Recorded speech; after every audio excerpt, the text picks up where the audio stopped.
बेलगाम कर्नाटक से खबर है कि कांग्रेस के एमएलए भरमगौड़ा राजू कागे ने शुमाली कर्नाटक के लिए अलग रियासत बनाने के मुतालिबे को एक बार फिर से उजागर किया है। इन्होंने सदर जमहूरिया द्रौपदी मुर्मू और वजीर आजम नरेंद्र मोदी को एक खत भी लिखा है।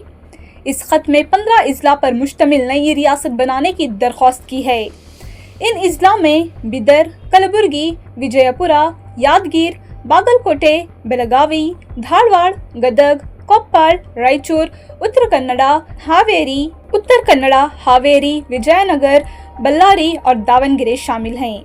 कागे का कहना है कि इस इलाके के लोगों के साथ रियासत के इंतजाम के बाद से नाइंसाफी, इम्तियाज और नजरअंदाजी होती आई है।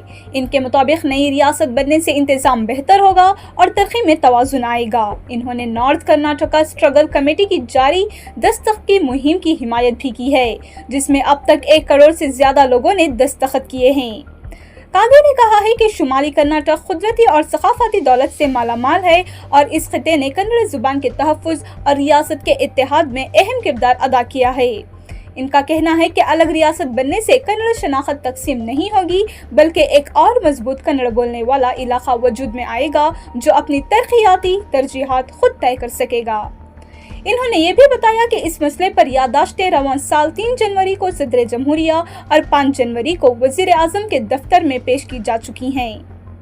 भरमगौड़ा राजू कागे के इस इक़दाम से शुमाली कर्नाटक की अलहदा रियासत के मुतालिबे पर एक बार फिर सियासी बहस तेज हो गई है और इलाकाई तवाज़ुन व तरक्की का मामला फिर से सुर्खियों में आ गया है।